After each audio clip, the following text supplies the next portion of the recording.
우리는 지난 주일 마태복음 20장에 등장하는 포도원 품꾼의 이야기를 통해서 예수님께서는 우리가 사는 세상의 법칙이 아니라 예수님만의 독특한 그 산술 방식으로 품꾼들에게 삭스를 주는 이야기를 나눴습니다. 그건 이미 우리가 나눈 것처럼요, 주인은 일꾼들에게 동일한 금액의 삭스는 주었지만 문제는 일한 분량이 전혀 달랐다는 겁니다. 그러니까 많이 일한 사람이나 그렇지 않은 사람이나 주인은 똑같은 금액의 액수를 지급했다는 거죠. 지난 시간에 우리가 나눴던 말씀을 좀 한번 다시 떠올려 보시면서 마태복음 20장의 그 포도원 품꾼 이야기를 먼저 한번 생각해 보시면서 또 오늘 말씀을 계속 이어나가겠습니다. 물론 이것은 어떤 의미에서 쉽게 이해가 갈 수도 있습니다. 무슨 말이냐면요, 성도의 구원의 관점에서 보면 누구나 하나님 앞에서의 인생 속에서 신앙생활을 통해서 누구나 다 신앙생활을 통해서 하나의 구원을 얻잖아요. 그렇습니다. 구원은 하나나 둘로 설명되는 건 아닙니다. 구원은 그 자체만으로도 너무나 위대하고 엄청난 선물이죠. 자, 그렇다면 그 위대한 구원을 선물로 받았다는 그런 입장에서, 그러니까 한 데나리온을 받은 게 다 모두에게 하나의 구원을 허락하셨다라는 그런 비유로 우리가 이해를 한다면 사실은 그렇게 흥분할 문제는 아니겠죠. 예를 들면요, 1만 달란트의 비유하고 연관지어서 생각을 해본다면 1만 달란트를 탕감받은, 그러니까 오늘날로 제가 여러 번 말씀드렸지만 한 몇천억 혹은 몇 조 원의 돈에 해당하는 금액을 탕감받은 사람이 100데나리온이라는, 그러니까 오늘날로 하면 또 몇십만 원 혹은 몇백만 원의 돈을 빚진 자를 가서 괴롭히고 그에게 관용을 베풀지 못할 이유가 없다는 거죠. 그럼에도 성경은 그런 사람이 존재하고 있고 그런 사람이 어떤 처벌을 받는지에 대해서 예수님이 비유를 통해서 말씀을 하시잖아요. 무슨 말씀이냐면요, 포도원 품꾼의 비유에 연결해서 생각을 해보면 만일 예수님의 의도가 주인이 품꾼에게 지급한 한 데나리온이라는 품삯의 의미가 구원을 상징하고 있다면 그건 사실은 한 데나리온으로 설명을 하셨지만 이미 엄청난 은혜의 대가를 받은 거잖아요. 그러니까 아침에 와서 조금 더 일을 했거나 늦게 와서 덜 일을 한 자에게나 사실은 그들이 원래 일한 걸로는 받을 수 없는 어떤 대단한 거를 주님께서 던져주셨다는 의미로도 이해할 수 있다는 겁니다. 그러니까 이 비유의 핵심은요, 왜 일한 만큼의 균등한 대가를 지불하지 않았는가의 문제라기보다는 자신이 받은 것이 얼마나 대단한 건지도 모르고 여전히 남과 나를 비교해 가면서 자신의 억울함을 토로하는 인간의 어리석음을 보여주고 있는 걸지도 모른다는 겁니다. 소위 우리가 남의 떡이 더 커 보인다라는 말이 있잖아요. 어쩌면 자신의 손에 들려있는 한 데나리온의 의미를 전혀 온전히 깨닫지 못하면, 그러니까 1만 달란트를 탕감받은 그런 사람처럼 자기가 빚진 게 얼마나 컸는지를 제대로 알지 못하면 자신에게 주어진 은혜에 감격하고 감사하는 게 아니라 오히려 자신에게 작은 빚을 진 사람을 흔들어대고, 포도원 품꾼 역시도 그렇잖아요. 내가 받은 거 하나를 받았는데 저 사람도 하나를 받았다는 이유 때문에 막 분노를 하고 화를 내고 있다는 겁니다. 예수님은 이 비유가 그다지 간단한 것이 아니라고 말씀이라도 하시는 것처럼요, 비유의 마지막에서 이렇게 말씀을 하십니다. 마태복음 20장 16절인데요. 이와 같이 나중된 자로서 먼저 되고 먼저 된 자로서 나중되리라.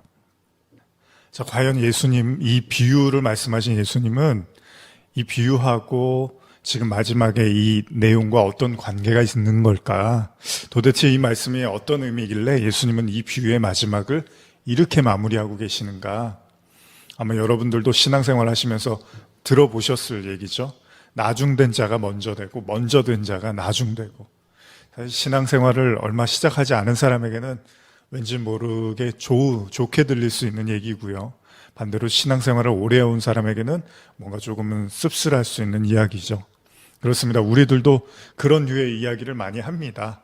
처음에 뭔가 잘 되는 것 같아서 그게 잘 된다고 생각을 했는데 사실 시간이 지나고 나니까 그렇지 않은 경우들도 우리가 많이 겪다 보니까 이제 처음에 잘 됐다고 해서 그걸 믿지 않고 시간을 두고 눈여겨보는 그런 이제 습관이 우리가 생기게 되는 거죠. 그러니까 마라톤과 같은 장거리 달리기처럼요. 처음에는 꼭 1등을 치고 달려나오는 사람이 반드시 마지막에도 1등을 한다는 보장은 없다는 거죠. 결국 경기의 마지막이 다 끝나야지만 누가 1등을 할 수 있는지를 알게 되는 거죠. 사실 어렵지가 않은 이야기입니다. 우리는 시간이라는 걸 살고 있기 때문에요. 시간이 흘러봐야지만 알 수 있는 것들이 있죠. 그 사람이 좋은 사람인지 그렇지 않은 사람인지. 그래서 우리는 나이가 들수록요, 사람을 그렇게 쉽게 판단하지 않으려고 합니다. 왜냐하면 시간이 지나야만 보이는 것들이 있기 때문입니다. 그렇다면 예수님께서 하시고 싶은 이야기는 뭘까요? 혹시 이런 이야기일까요? 시간이 흘러봐야 한다. 만약 이런 내용을 이 비유에 적용한다면 이런 걸까요? 아침부터 일하던 사람은 매우 성실하고 하루 종일 열심히 일하는 것처럼 보였는데 나중에 알고 보니까 되게 이기적이고 편협하고 돈만 밝히던 무례한 사람이더라.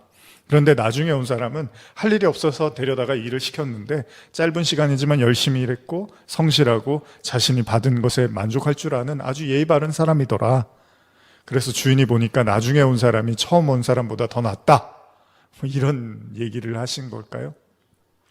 근데 그러기에는 뭔가 석연치가 않죠. 나중된 자가 먼저 되고 먼저 된 자가 나중되고. 자, 우리는 오늘 이 구절을 한번 살펴보면서 다른 본문에도 등장을 하는 구절들을 좀 찾아볼 필요가 있습니다. 개역개정에서 이 내용들을 살펴보면요, 이제 다른 복음서에도 등장을 하는데 오늘 읽으신 그 마태복음 바로 앞장에도 또 이 내용이 한 번 더 등장을 합니다. 우리 한번 같이 읽어볼까요? 마태복음 19장 27절에서 30절입니다. 이에 베드로가 대답하여 이르되 보소서 우리가 모든 것을 버리고 주를 따라 싸운데 그런즉 우리가 무엇을 얻으리이까? 예수께서 이르시되 내가 진실로 너희에게 이르노니 세상이 새롭게 되어 인자가 자기 영광의 보좌에 앉을 때에 나를 따르는 너희도 12보좌에 앉아 이스라엘 12지파를 심판하리라. 또 내 이름을 위하여 집이나 형제나 자매나 부모나 자식이나 전토를 벌인 자마다 여러 배를 받고 또 영생을 상속하리라. 어떤 사본에는 부모나 아래 아내나가 있음. 그리고 30절입니다. 그러나 먼저 된 자로서 나중되고 나중된 자로서 먼저 될 자가 많으니라. 여기서도 우리는 같은 표현을 보게 되는데요. 자, 베드로는 예수님께 묻습니다. 그의 질문은요, 우리가 모든 걸 버리고 주님을 따랐는데 이제 우리가 얻게 될 게 무엇인지에 대해서 궁금해서 질문을 하는 거죠. 예수님 말씀하십니다. 세상이 새롭게 되어서 나를 따르는 너희도 12보좌에 앉아 12지파를 심판할 거다. 아울러 주님이 덧붙이신 말씀은요, 주님의 이름을 위하여 모든 것을 버린 자들은 그들이 버린 것보다 훨씬 더 많은 것을 받을 것이며 아울러 영생을 상속받을 것이라 라고 이렇게 말씀을 하십니다. 그리고 여기에다가 덧붙이는 게 바로 먼저 된 자와 나중된 자에 대한 말씀입니다. 보편적으로 우리는 이런 내용을요, 복음을 먼저 받아들였던 유대인들에서 나중된 자, 그러니까 이방인으로 복음이 넘어가는 것을 이해하기도 합니다. 그러니까 이스라엘은 하나님의 선택과 은혜를 받았지만 하나님의 뜻을 알지 못하고 오히려 우상숭배의 죄를 저질렀잖아요. 그래서 하나님 앞에 올바로 서지 못했습니다. 결국 복음은 이방인들을 향해서 흘러가게 되고 이것이 구약과 신약에 나타나고 있는 복음의 흐름으로 보는 것이 우리가 일반적인 생각이잖아요. 그러나 지금 본문과는 사실은 또 꼭 맞아 떨어진다라고 보이는 것 같지는 않습니다. 그러니까 다시 한번 생각해 보시면 예수님께 대한 베드로의 모든 것을 버린 자들의 복, 그리고 그 질문을 하자 예수님이 답변하시죠. 그렇게 가족과 전토를 벌인 자들이 누리게 될 영생, 그리고 또 말씀하신 먼저 된 자와 나중된 자의 말씀, 좀 더 우리가 생각해 볼 필요가 있습니다. 또 우리가 지난주, 지금 오늘도 그렇지만 계속 나누고 있는 포도원 품꾼의 비유도 보면 아침부터 일한 자와 나중에 온 자와 같은 품삯을 받는 것, 그리고 이에 대해서 불평을 하는 품꾼, 그리고 예수님의 말씀, 뭐라 그러죠? 먼저 된 자와 나중된 자. 그리고 우리는 또 다른 본문에서 이 먼저 된 자와 나중된 자에 대한 표현을 볼 수 있는데요. 누가복음 13장 23절에서 30절입니다. 좀 긴데요. 읽어보겠습니다. 어떤 사람이 여짜오되 주여 구원을 받는 자가 적으니이까 그들에게 이르시되 좁은 문으로 들어가기를 힘쓰라. 내가 너희에게 이르노니 들어가기를 구하여도 못하는 자가 많으니라. 집주인이 일어나 문을 한 번 닫은 후에 너희가 밖에 서서 문을 두드리며 주여 열어주소서 하면 그가 대답하여 이르되 나는 너희가 어디에서 온 자인지 알지 못하노라 하리니 그때 너희가 말하되 우리는 주 앞에서 먹고 마셨으며 주는 또한 우리를 길거리에서 가르치셨나이다 하나 그가 너희에게 말하여 이르되 나는 너희가 어디에서 왔는지 알지 못하노라. 행악하는 모든 자들아 나를 떠나가라 하리라. 너희가 아브라함과 이삭과 야곱과 모든 선지자는 하나님의 나라에 있고 오직 너희는 밖에 쫓겨난 것을 볼 때 거기서 슬피 울며 이를 갈리라. 사람들이 동서남북으로부터 와서 하나님의 나라의 잔치에 참여하리니 보라 나중된 자로서 먼저 될 자도 있고 먼저 된 자로서 나중될 자도 있느니라 하시더라. 좀 긴 내용이었는데요. 우리가 지금 읽은 누가복음 13장이었는데요. 예수님은 하나님의 나라를 언급하시면서 동일한 표현을 사용하십니다. 그건 뭐냐면 좁은 문, 구원은 좁은 문이고 좁은 길이다라는 이제 내용을 말씀을 하시죠. 그리고 그 문이 한 번 닫히면 열리지 않을 것을 암시하시는 그런 말씀을 하십니다. 그리고 문을 두드리는 자들이 이제 나타나는 거죠. 근데 문제는 뭐냐면 이제 문 두드리는 자는 당연히 그 문이 열릴 거라고 생각하고 문을 두드렸는데 문제는 집주인이 그들을 보고 도무지 알지 못한다고 말을 하는 거예요. 결국 하나님의 나라에 들어가지 못하는 자들은 슬퍼하며 이를 간다고 기록되어 있습니다.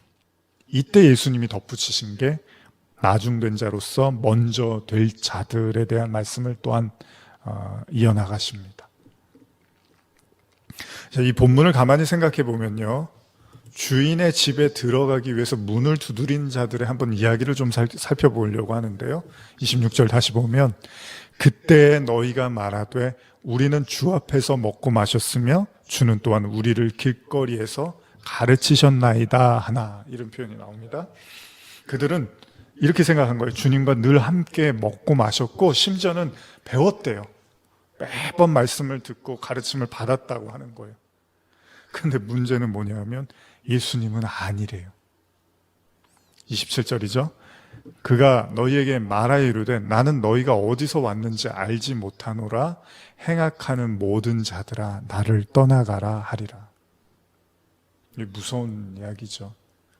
자신들은 분명히 주 앞에서 먹고 마시고 주님의 가르침을 길거리에서 배웠다고 하는데 주님은 아니래요. 듣고 있고 신앙생활을 하고 있고 배웠다고 주님과 늘 함께 한다고 자부했는데 주님은 아니래요. 이러면 이제 기가 막히는 거예요. 그래서 우리가 항상 제가 강조하는 게 말씀을 그냥 적당한 수준에서 이해하고 보는 거, 그러면 안 된다는 겁니다. 말씀은 하나님의 말씀이잖아요. 그러니까 하나님으로부터 온 말씀이기 때문에 그냥 내가 배웠고 내가 주님과 늘 함께하고 이렇게 그냥 내 생각 안에서 그렇게 고착화된 내 경험과 생각과 지식으로 그렇게 구현해 나가는 신앙생활, 그것이 옳은 걸 수도 있지만 이렇게 여러분과 저에게 주님이 아니라고, 나는 어디서 왔는지 너를 모른다고 할 수도 있다는 걸 항상 명심하셔야 됩니다. 결국 자신들의 그 확고하게 주님의 집에 들어갈 수 있을 거라고 믿었던 자들에게 임한 현실은요, 하나님 나라로부터 쫓겨나는 거였고요. 만약에 이런 관점에서 먼저 된 자와 나중된 자를 생각해 본다면 결국 그들이 확고하게 구원받았다고 믿는 그런 믿음 있잖아요. 오히려 그 믿음이 구원에서 더 멀어지게 만들었다는 거예요. 너무 확고해서 다 알고 다 배웠고 잘하고 있고 실수했지만 항상 하나님 앞에 똑바로 서려고 애썼고 이런 확고한 믿음 있잖아요. 그래서 나는 절대 하나님 나라에서 제외될 수 없는 그런 사람이라는 그 확고한 믿음이 오히려 구원과 멀어지게 만들었다는 거예요. 잘 생각해 보시면, 성경을 보시면 신약에 특히 자신이 구원과 멀 거라고 여겼던 사람들 있잖아요. 근데 이 사람들은 오히려 구원의 은혜를 받는 걸 우리는 종종 보게 됩니다. 이걸 입증해 주는 게 제가 여러 번 나누는 그 바리새인과 세리의 기도잖아요. 바리새인이 한 주간의 쌓아온 공로를 가지고 하나님께 기도를 하고, 세리는 어떻게 하죠? 내놓을 게 없어요. 하나님 앞에 가슴을 치며 한탄을 합니다. 자, 주님 뭐라고 하십니까? 구원은 바리새인이 아니라 세리에게 갈 거라고, 의로움은 세리의 거라고 말씀을 하십니다. 이런 측면이라면요, 먼저 된 자와 나중된 자에 대한 말씀은요, 단순히 유대인과 이방인에 대한 해석, 사실 커다란 의미에서 맞습니다. 유대인들이 자부했잖아요, 자신들의 구원을. 그런데 오히려 구원이 이방인에게 이제 넘어가는 그런 역사를 보게 된 거죠.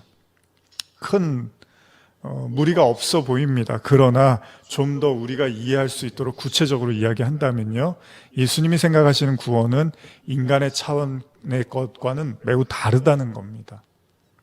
제가 설교할 때마다 여러 번 강조를 하지만, 그러니까 너무 이렇게 확고하게 믿고 있는 거, 너무 이렇게 자신만만해 하는 것들 있잖아요. 여러분들이 너무나 그 확실하게 가지고 있는 생각들이 오히려 그것 때문에 하나님과 멀어질 수도 있다는 거예요. 말씀을 전하면서 저도 항상 제가 비슷한 이야기, 반복하는 이야기를 하는 것 같지만, 여러분 성경 내내 구약에서 하나님이 하신 말씀이 이렇게 복잡하고 여러 가지가 아니었어요. 이스라엘 백성에게. 사무엘도 우리가 강해를 통해서 나누고 있지만 그냥 계속 우상숭배에 대한 얘기를 하고 있어요. 그걸 이렇게도 저렇게도 설명하는 것뿐인데, 문제는 뭐냐면 나는 아니라고 생각하는 거예요, 사람들이. 아니, 나는 아닌데, 저 사람 얘기하는 거구나, 저들 얘기하는 거구나, 나는 이미 말씀 가운데 서 있는데. 아니요, 우리 자신, 여러분 자신에 대한 말씀일 수도 있다는 거예요. 그래서 주님은 계속 반복해서 말씀하시는 거예요. 반복해서. 여러분과 저는 항상 말씀을 대할 때, 기도도 마찬가지지만 어떻게 보면 날마다 그 바울의 고백처럼 그동안 아무리 내가 쌓아온 게 많아도 또 다시 갱신하는 하나님 앞에서 영적 갱신을 날마다 우리는 말씀을 통해서 이루어야 되는, 그게 부흥이잖아요. 그게 다시 사는 거잖아요. 내가 가진 걸로 사는 게 아니라 주님이 주시는 걸로 살아가는 거, 내가 가진 지혜와 지식으로 살아가는 게 아니라 주님이 공급해 주시는 걸로 계속해서 갱신해 가는 거. 그래서 뒤를 돌아보지 않는다는 건 그런 의미잖아요. 내가 한 일을 돌아보지 않는다는 거잖아요. 그런 의미에서 보면 먼저 된 자와 나중된 자의 의미는, 자신이 첫째라고 믿고 있는 사람들은 오히려 끝이 될 수 있고요, 오히려 자신이 끝이라고 생각하는 자들은 주님의 눈에 첫째일 수도 있다는 겁니다. 자, 이런 의미로 현대어 성경을 한번 보시면요, 누가복음 13장 30절입니다. 이 점을 명심하라. 지금 멸시를 받는 사람들은 그때 가서 크게 존경을 받게 될 것이며, 지금 높임을 받는 사람들은 그때 가서 아무런 대우도 받지 못하게 될 것이다. 실제로 이렇게 현대어 성경은 번역을 하고 있어요. 먼저 된 자와 나중된 자를. 그러니까 지금 당장 그게 확실하고 존경받고 아무 문제 없어 보이는데, 그거는 사람들의 눈일 수도 있다는 거예요. 여러분, 저와 여러분들 항상 이걸 생각해야 되는 거예요. 사람들의 칭찬과 명성과 사람들의 인정, 그게 중요한 게 아니라 주님이 어떻게 말씀하시냐가 사실은 더 중요한 거죠. 성경 원어도 마찬가지입니다. 먼저라는 단어의 첫 의미는 첫째, 최고라는 의미를 갖고 있고요, 나중이라는 단어는 극도의 맨 끝에 마지막에 가장 가치 없는 가장 작은이라는 뜻을 지니고 있습니다. 다시 말하면 인간의 최고가 하나님께 아무것도 아닐 수 있고요, 인간들이 무시하고 가치 없는 것으로 여겼던 그가 하나님께 오히려 더 소중한 사람으로, 가치 있는 사람으로 여겨주실 수도 있다는 겁니다. 오늘 먼저와 나중과 관련해서 살펴본 본문 중에요, 다시 베드로와 예수님과의 대화를 보면요, 베드로가 모든 것을 버린 자에게 베푸시는 축복에 대한 질문과 아울러 예수님은 그들이 받게 될 복과 구원을 말씀하십니다. 그리고 예수님 먼저 된 자와 나중된 자를 말씀하시는데요, 이 부분에 대해서 우리는 이렇게 바라볼 수도 있습니다. 이 이야기의 시작은 모든 것을 버리고 주를 따르는 자에게 임하는 축복입니다. 자, 우리가 소홀히 생각할 수 있는 부분인데요, 예수님은 베드로에게 많은 걸 쌓아놓은 것으로 복을 주시는 게 아니고요, 모든 걸 버리면 버릴수록 그에게 복이 더 임할 거라고 말씀을 하십니다. 자, 이런 관점에서 먼저 된 자와 나중 된 자를 생각해 보면요, 모든 것을 버린 자들은 분명히 세상의 눈으로 봤을 때는 보잘것없고 힘이 없고 나약한 자들이죠. 그들은 분명히 세상에서 나중된 자로 보입니다. 그러나 예수님은 그렇게 나중된 자들이 오히려 먼저 된 자가 될 거라는 거예요. 바울이 고린도 교회에 편지를 쓰면서 이런 표현을 사용하는데요. 고린도후서 6장 3절에서 10절인데요. 한번 읽어볼까요? 우리가 이 직분을 비방을 받지 않게 하려고 무엇에든지 아무에게도 꺼리끼지 않게 하고 오직 모든 일에 하나님의 일꾼으로 자천하여 많이 견디는 것과 환난과 궁핍과 고난과 매맞음과 갇힘과 난동과 수고로움과 자지 못함과 먹지 못함 가운데서도 깨끗함과 지식과 오래 참음과 자비함과 성령의 감화와 거짓이 없는 사랑과 진리의 말씀과 하나님의 능력으로 의의 무기를 좌우해 가지고 영광과 욕됨으로 그러했으며 악한 이름과 아름다운 이름으로 그러했느니라.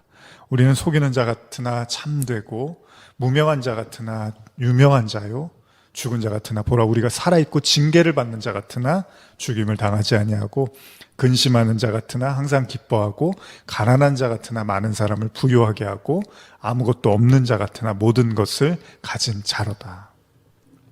바울은 자신이 겪은 환난을 이야기하면서 성도들의 현실을 이야기합니다.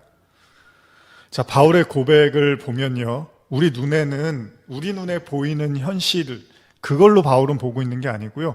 오로지 믿음의 눈으로 보면 보이는 것들, 즉 무명한 자 같지만 유명한 자고 살아서 징계를 받는 것 같지만 죽임을 당하지 아니하고 근심하는 자 같으나 더 큰 기쁨을 누리고 가난한 자 같으나 오히려 타인을 부욕해 하는 자, 마지막으로 아무것도 없는 자 같으나 오히려 모든 것을 가진 자라고 말을 하고 있습니다. 분명한 건요, 눈에 보이는 것들과는 다른 이야기고 다른 해석입니다. 어떻게 우리가 이런 믿음의 고백을 할 수 있을까요? 최소한 바울이 바라보는 그리스도인, 즉 성도의 눈에는 눈에 보이는 것이 전부가 아니라 그 이면에 감춰진 더 크고 풍성한 뭔가 하나님의 선물을 보고 있었다는 거잖아요. 다시 말하면 바울의 눈에는 나중된 자가 먼저 될 것이라는 예수님의 말씀처럼요. 성도의 삶이 스스로는 혹은 세상이 보았을 때는 보잘것없고 나약하고 아무 가치도 없는 것처럼 보일지라도 그들은 나중에 된 자들이 아니라 그들은 나중될 자들이 아니라 나중에는 결국 먼저 될 자들이 되는 그 영광을 누리게 될 거고 지금도 사실은 누리고 있다고 바울은 이야기하는 겁니다. 우리의 눈에 보이는 거 어떻게 보면 말씀이라는 거 인도자라는 건 그러겠죠. 그 눈에 보이는 것 이면에 하나님의 선물과 은혜를 계속해서 나눠주는 거겠죠. 소위 우리는 이런 것들을 믿음의 눈이라고도 말합니다. 그러니까요, 믿음의 눈, 진정한 신앙의 눈으로 성도들의 삶을 들여다보면 그건 세상이 보는 그리고 우리가 알고 있는 그런 인과 율법의 세상, 그런 율법의 관점과는 전혀 다른 결론에 도달할 수 있다는 겁니다. 서론이 무척이나 길었습니다. 도대체 무슨 이야기를 하려고 이렇게 먼저와 나중을 계속 얘기하느냐. 오늘 제목이 공짜의 대가인데 두 번째인데 그런 의문을 가지실 수 있겠죠. 이 이야기가 도대체 지난주에 나눴던 그 주제가 무슨 관련이 있는가. 제가 지난주에 설교를 마무리하면서요, 저는 왜 예수님이 십자가로 모든 율법의 저주에서 우리를 속량하셨음에도 성도는 그 주님을 주인으로 모시며 살고 있는데 여전히 인과율이라는 인과응보라는 율법의 세상, 왜 이 세상을 우리는 여전히 살아야 하는 걸까라는 질문을 던지며 마무리했습니다. 그렇습니다. 성경은요, 구원을 값없이 돈 없이 하나님께서 공짜로 주시는 선물이라고 말씀하시면서 오히려 성도의 삶은 끊임없는 대가를 치러야만 살 수 있는 현실. 왜 우리는 이런 현실을 하나님께서 살게 하시는 걸까? 이런 것들 우리가 나눴죠. 지난주에 나눈 전도서의 말씀을 한번 다시 보시면 3장 9절 10절인데요. 전도서. 일하는 자가 그의 수고로 말미암아 무슨 이익이 있으랴? 하나님이 인생들에게 노고를 주사 애쓰게 하신 것을 내가 보았노라. 왜 하나님은 인생들에게 노고를 주시는 걸까요? 왜 우리의 삶이 값없이 돈 없이의 삶이 아니라 끊임없이 대가를 치러야만 살 수 있는 그런 삶의 연속 속에 놓여 있는 걸까요? 우리는 질문했었죠. 다시 우리가 지난주와 이번 주에 나누고 있는 마태복음 20장의 포도원 품꾼의 비유로 돌아가 보면요, 주인은 품꾼들에게 일한 만큼의 대가를 주는 인과율의 법칙을 적용하고 있지는 않습니다. 즉 우리가 살고 있는 세상의 율법을 적용하고 있지 않습니다. 아침부터 일한 품꾼의 멘탈이 붕괴가 되는 순간이죠. 소위 멘붕이 온 겁니다. 근데요, 주인이 뭐라고 하죠? 난 아무 잘못이 없다고 해요. 마태복음 20장 13절 다시 읽어볼까요? 주인이 그 중에 한 사람에게 대답하여 이르되 친구여 내가 내게 잘못한 것이 없노라 내가 나와 한 데나리온의 약속을 하지 아니하였느냐. 주인은 당당합니다. 내가 너와 약속한 한 데나리온을 나는 분명히 책임지었다. 그런데 무엇이 잘못되었니? 그렇습니다. 품꾼은 더 할 말을 잃었습니다. 분명 자신도 알고 있는 계약이에요. 그러나 그가 화가 나는 건 나중에 온 사람에게 어떻게 자신과 똑같은 대우를 해주느냐는 거잖아요. 분명히 세상의 법칙으로 보면 매우 불공평한 법칙입니다. 근데 더 놀라운 건 주인이 이걸 전혀 불공평하다고 생각하지 않는다는 겁니다. 현대어로 제가 20장 14절 15절 읽어드릴게요. 마태복음. 자네 품삯이나 가지고 가게. 이 모든 사람에게 똑같이 준 것은 내 마음에 달린 것일세. 내 돈을 내 마음대로 주는데 무엇이 잘못인가? 내가 친절을 베푼 것이 자네 비위에 거슬린단 말인가? 어떤 일에 대한 숱한 질문과 숱한 의문에 도대체 왜 그렇게 하셨냐는 우리의 질문에요, 우리가 딱히 더 반문할 수 없게 만드는 대답이 있습니다. 그게 뭐죠? 내 마음이야. 주인은 한술 더 떠서요, 늦게 온 자에게 대한 품삯으로서 한 데나리온은 내 친절, 자신의 친절이고 자신의 선이라고 말을 하고 있습니다. 먼저 가지고 있는 우리의 생각, 먼저 가지고 있었던 우리의 관념, 먼저 가지고 있었던 우리의 세계관, 먼저 가지고 있었던 우리의 질서와 법칙, 주인은 그렇게 생각 안 하고요. 내 마음이고 내 선의야라고 이야기를 합니다. 하나님은 우리와 다르다는 거예요. 그냥 다른 게 아니라 완전히 틀리시다는 거예요. 우리가 잘 아는 이야기 중에서요, 성경에서 이를 따르지 말라고 경고하는 인물이 한 명 있습니다. 아주 유명한 인물 중에 한 명이죠. 오늘 제가 나누고 싶은 사람은 바로 야곱의 형 에서입니다. 이전에도 제가 나누었지만 에서에 대한 가장 큰 교훈은 바로 그가 가진 장자의 명분을 너무나 가볍게 여긴 거죠. 히브리서 12장 15절에서 17절 보시면요, 너희는 하나님의 은혜에 이르지 못하는 자가 없도록 하고 또 쓴뿌리가 나서 괴롭게 하여 많은 사람이 이로 말미암아 더럽게 되지 않게 하며 음행하는 자와 혹 한 그릇 음식을 위하여 장자의 명분을 판 에서와 같이 망령된 자가 없도록 살피라. 너희가 아는 바와 같이 그가 그 후에 축복을 이어받으려고 눈물을 흘리며 구하되 버린 바가 되어 회개할 기회를 얻지 못하였느니라. 그는 자신이 가진 장자의 명분이 얼마나 소중한 것을 알지를 못합니다. 왜 그렇습니까? 공짜로 줬기 때문입니다. 하나님이. 그렇습니다. 태어날 때 형 동생으로 선택해서 태어나는 것이 아닙니다. 우리가 선택할 수 없는 영역이 있습니다. 모든 인간은 태어나지만 그 태어남에 대한 선택을 스스로 할 수는 없습니다. 말 그대로 주어지는 겁니다.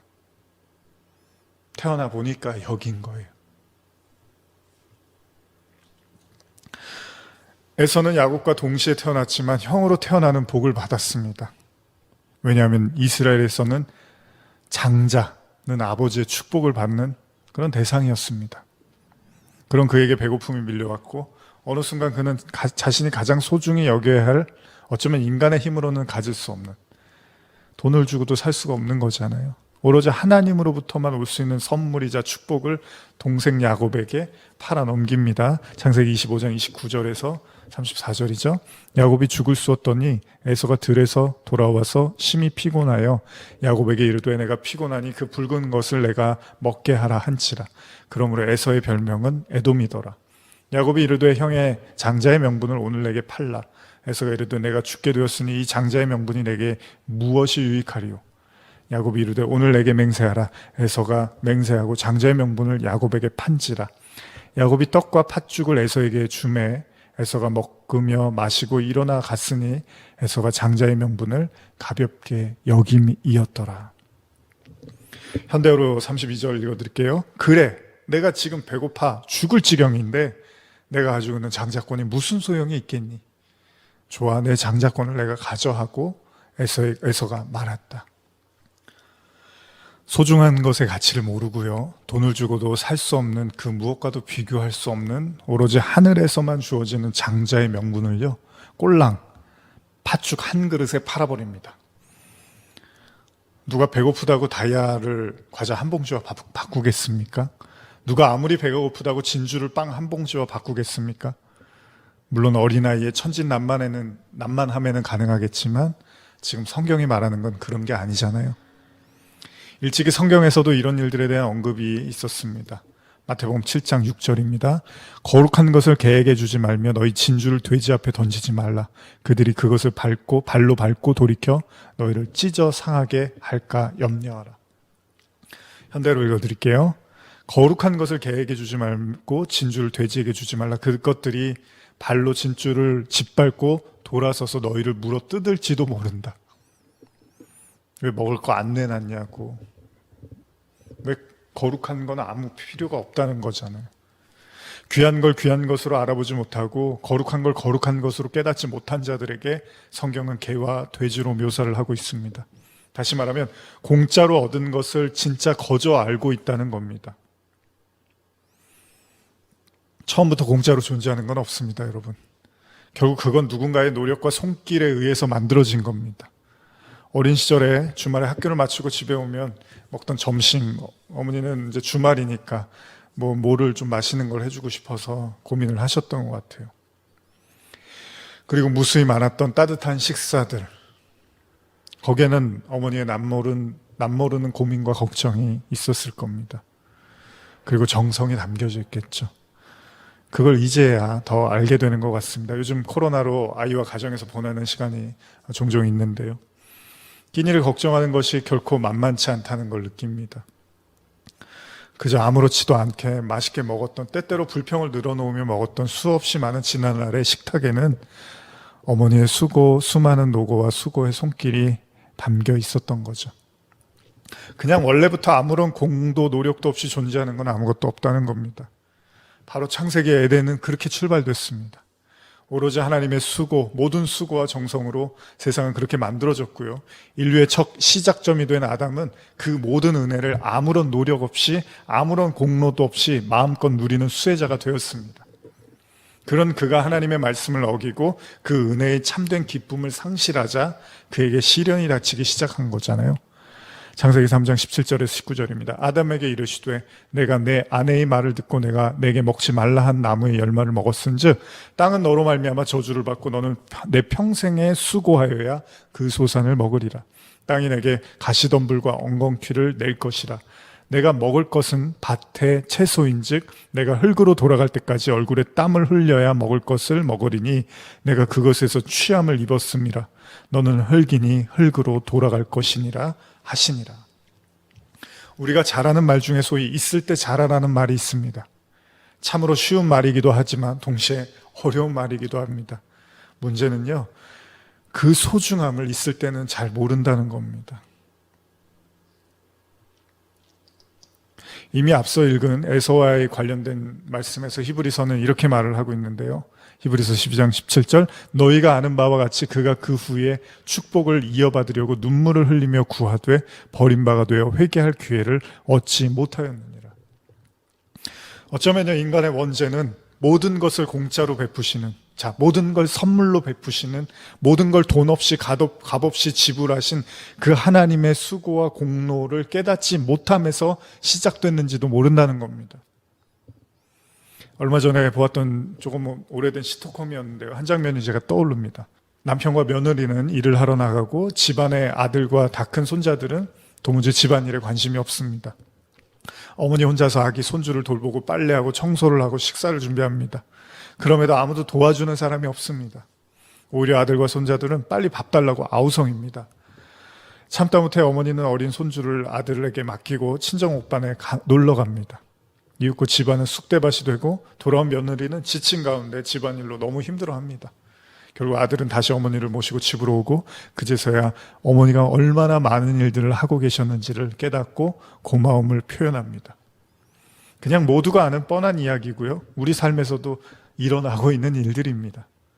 그렇습니다. 공짜로 주어지는 것처럼 보이지만 그 이면엔 누군가 힘을 다하고 최선을 다하여 그 모든 것들을 준비하고 마련하는 건지도 모른다는 겁니다. 그러나 그렇게 공짜로 주어진 것의 진정한 의미와 가치를 알지 못하고 팥죽 한 그릇도 못한 것으로 여겨버리면요, 우리는 그 대가를 치를 수도 있다는 겁니다. 앞서 나오는 비유 중에 1만 달란트의 비유를 떠올려 보십시오.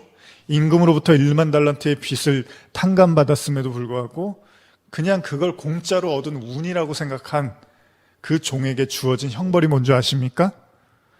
어마어마한 금액의 빚을 탕감받았음에도 불구하고 별로 그게 고마운지도 그게 대단한지도 모르는 거예요.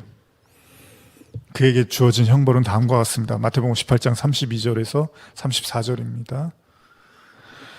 이에 주인이 그를 불러다가 말하되 악한 종아, 내가 빌기에 내가 내 빚을 전부 탕감하여 주었거늘 내가 너를 불쌍히 여김과 같이 너도 내 동료를 불쌍히 여김이 마땅하지 아니하냐 하고 주인이 노하여 그 빚을 다 갚도록 그를 옥졸들에게 넘기니라. 문제는 뭐냐면 종이 아무리 애를 써도 갚을 수 없는 금액이에요. 그러니까 영원히 못 갚는 금액이에요. 쉽게 말하면. 현대어입니다. 34절. 왕은 몹시 노하여 그를 형리에게 보내고 마지막 한 푼까지 다 갚게 하였다. 무슨 이야기입니까? 공짜로 베푸는 은혜를 받았음에도 그것이 무엇인지를 여전히 깨닫지 못하고 여전히 세상에서 기고만장하려고 하고 여전히 세상의 율법으로 세상의 인과율로부터 벗어나지 못한 채 그 속에 깊이 젖어 있는 사람들에게, 그럼 하나님은 그에게 똑같이 세상의 율법으로 계산을 하시겠다는 거예요. 언제까지요?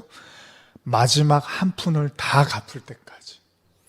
어쩌면 우리의 삶이 아담처럼 고되고 힘겨운 이유도 바로 그 공짜로 주시는 은혜의 의미가 무엇인지를 깨닫지 못함에서 오는 걸 수도 있다는 겁니다. 포도원 품꾼의 비유도 그렇습니다. 얼만큼 일을 한 것이 중요한 게 아니고요, 모두에게 다 나누어지는 하늘의 원리, 그 은혜의 법칙, 주인이 베푸시는 공짜의 법칙을 간파하지 못하면 아침부터 일하고 하나를 받은 사람은 자신이 가진 그것의 소중함을 깨닫지 못하고 땅으로 집어던지면서 주인과 싸우려고 들지도 모른다는 겁니다. 에서처럼요. 다 나눌 수 없어서 제가 한 가지만 말씀드리고 마치려고 하는데요. 하나님이 죄인된 우리에게 어떻게 구원을 공짜로 베푸셨는가? 인간이 태어날 때 산모가 겪는 고통을 아실 겁니다. 하나님은 굳이 아들에게 십자가를 지는 것으로 선택을 하십니다. 하나님은 사실 누구에게 대가를 지불하셔야 되는 분이 아닙니다. 하나님이 누구에게 대가를 지불하십니까? 그럼에도 어쩌면 가장 고통스러울 수 있는 아들의 십자가를 인간의 구원의 대가, 속전으로 지불을 하셨단 말이에요. 왜요? 바로 우리가 얻게 되는, 저와 여러분들이 얻게 되는 구원이, 우리가 값없이 돈 없이 거저받게 된 그 구원이요, 바로 하나님의 아들의 피 흘림, 바로 하나님의 희생과 아픔과 고통을 통해서 이루어진 것을 우리에게 말씀하고 계시는지도 모릅니다. 학생 시절에 당시 아이들이 이성 친구에게 선물을 주고받게 되면 아이들이 두려워하는 것 중에 하나가 종이학이었죠. 돈을 주고 살 수 있지만 종이학은 오랜 시간의 정성을 요합니다. 그래서 그 학위 개수가 많을수록 더 많은 사랑을 받았다고 생각을 한 거죠. 우리를 구원하기 위한 하나님의 선택은 가장 참혹한 십자가였습니다. 그리고 그 십자가 위에서 예수님은 비로소 다 이루었다고 말씀을 하십니다. 자, 예수님은 우리에게도 십자가를 지라고 해요. 다 이루었다고 하면 우리 이제 앉으면 되는 거잖아요. 아, 감사합니다. 당신의 모든 고통과 아픔과 슬픔과 모든 질병과 저주와 모든 죽음을 다 짊어지셨으니까 이제 우리는 자유로워졌네요. 그럼 우리 이제 십자가 질 필요 없죠. 이래야 되는데 예수님이 우리에게도 십자가를 지래요. 자신이 걸으신 그 길을 우리도 가래요. 공짜와 값없이와 그런 고통 없는 그런 길이 아닌 그 십자가의 길을 우리에게 가래요. 그렇습니다. 예수님이 제자들에게 넘겨준 건요, 화려한 삶과 부유한 생활이 아니었습니다. 어쩌면 기피하고 싶고 도망치고 싶은 십자가였습니다. 근데 여러분, 오늘 설교에 이제 마무리를 하려고 하는데 잘 들어보세요. 겉만 보고 판단해서는 안 됩니다. 왜 예수님이 우리에게 십자가를 너희도 지라고 했을까요? 왜 하나님이 인생에게 노고를 주셨을까요? 공짜와 자유와 값없이와 모든 그런 자유를 말씀하시는 주님이. 근데요, 우리가 예수님처럼 그 십자가를 지고 골고다를 같이 올라갈 때요, 그게 아무리 힘이 들고 내려놓고 싶고 도망치고 싶고 우리는 여러 가지 감정과 그런 신앙의 경험들을 하게 될 겁니다. 근데 결국 그 십자가를 통해서 성도는 배우는 거예요. 아, 이게 저주가 아니라 축복이구나. 아, 이게 율법이 아니라 은혜였구나. 아, 이게 나를 버리시려고 하는 게 아니라 나를 구원하시기 위한 거였구나. 아, 이게 고통을 주시려고 한 게 아니라 안식을 말씀하시는 거였구나. 아, 이 십자가에 하나님의 사랑과 선물, 그리고 하나님의 마음이 고스란히 담겨져 있었구나. 무슨 이야기입니까? 결국 우리는 그 십자가를 통해서 하나님이 우리의 대가로 예수님을 십자가에 못 박으신 것처럼. 근데 그게 우리가 눈으로 보는 십자가로는 몰라요. 우리가 접어야지 알아요. 마치 자녀가 부모가 돼야지 부모님의 마음을 안다고 하듯이 그 십자가를 접봤을 때 이게 이렇게까지 사랑하신다는 거였구나. 자신이 피를 흘리고 자신이 모든 수모와 모든 아픔을 당하면서까지도 우리에게 그 대가를 지불하시겠다는 그런 하나님의 사랑이었구나. 우리를 그렇게 사셨구나. 우리의 가치가 그렇게 귀한 거였구나.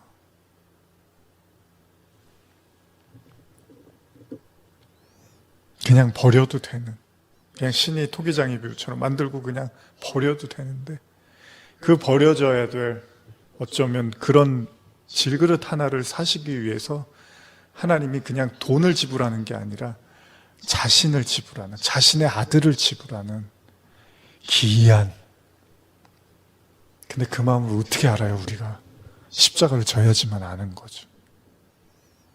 그게 내 십자가가 돼야지만 그 하나님이 내 아버지, 내가 그 예수님으로 말미암아 자녀가 됐다는 걸 알게 되는데, 그래서 십자가 지라고 하신 거예요. 우리 괴롭히려고 하신 게 아니라. 결국 저와 여러분들이 비로소 그 아버지의 안식과 사랑의 마음을 깨달을 때 비로소 세상을 창조하신 아버지도 쉬게 될 수 있을 것입니다. 창세기 2장 1절에서 3절 읽고 마치겠습니다. 천지와 만물이 다 이루어지니라. 하나님이 그가 하시던 일을 일곱째 날에 마치시니 그가 하시던 모든 일을 그치고 일곱째 날에 안식하시니라. 하나님이 그 일곱째 날을 복되게 하사 거룩하게 하셨으니 이는 하나님이 그 창조하시며 만드시던 모든 일을 마치시고 그날에 안식하셨음이니라. 기도하시겠습니다. 하나님 감사합니다.